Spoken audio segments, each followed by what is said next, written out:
My name is Brother Stephen Balletta. I've been a Marianist for 40 years. I first came to the Marianists in 1974 when I was after my senior year in high school.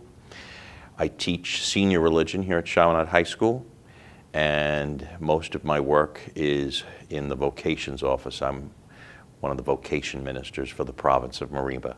My primary role as a vocation director is accompanying young men in their journey to decide and to discern what God is calling them to in their lives.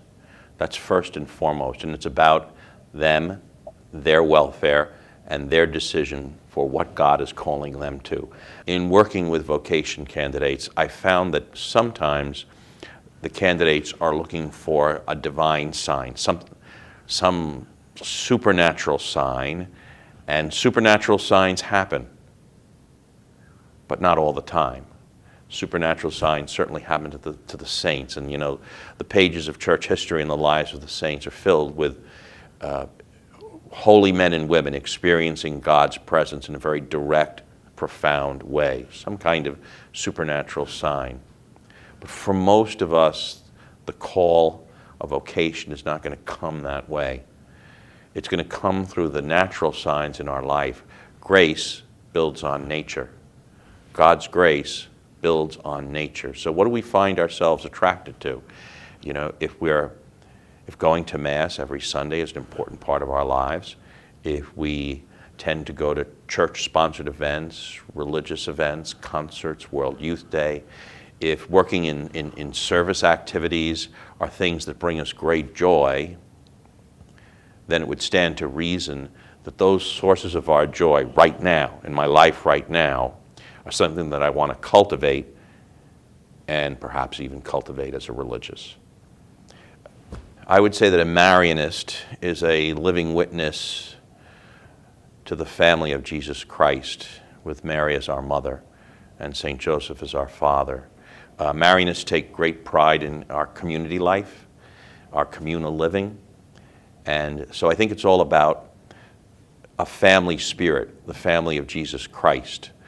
Jesus Christ called around him a group of disciples who would then carry on that message and spread it throughout the world.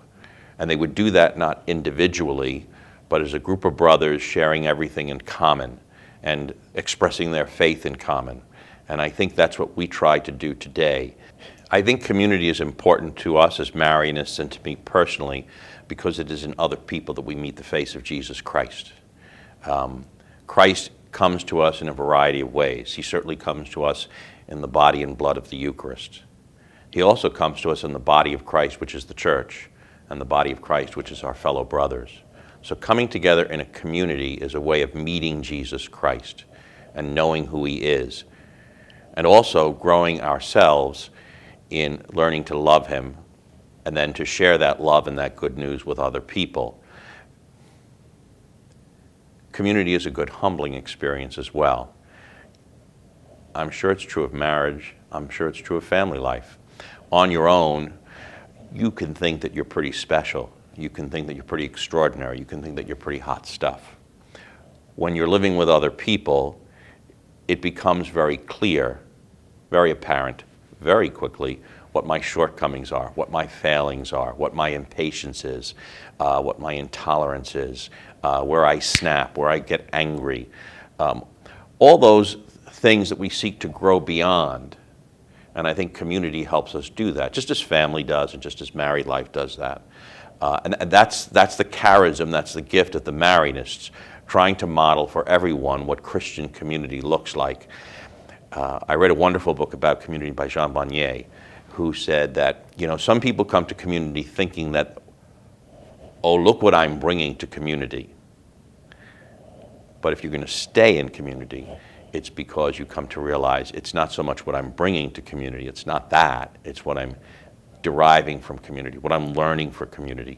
Community is designed to help us all to grow. We grow as a community in our human interactions, which are then superimposed with God's grace.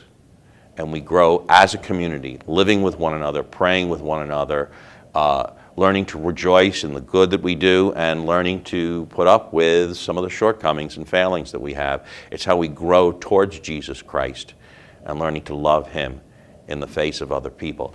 At the end of the musical Les Miserables, there's a beautiful line, which I think is so true. And it says, to love another person is to see the face of God. And I think that's a powerful message that community conveys, and hopefully that as a community we're then able to bring to our students and everyone else to whom we minister. To love another person is to see the face of God. I believe that's profoundly true.